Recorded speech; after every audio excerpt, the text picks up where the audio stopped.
Last time, one input, one neuron. Turn the dial past one point and the light turns on. Today, two dials. One more input, one more wait. Same formula, just one more term. Only one combination turns the light on. Both dials up, that's it.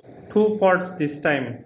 One LED as before. Port 1, power and ground. On the outer legs, the wiper goes to PA0 per same pin as the last time. Port 2, same deal.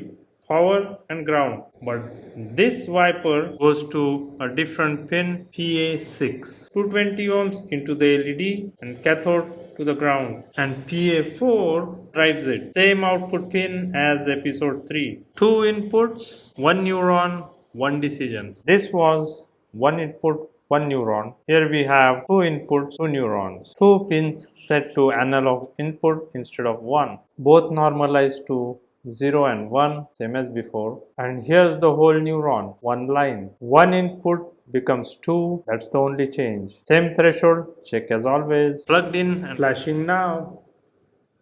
Baseline, both dials down, lights off. One dial up, still off. Other dial up, still off. Both together, there it is. Same neuron, lower bar, same code. It's new behavior. Two inputs done. What happens with two neurons?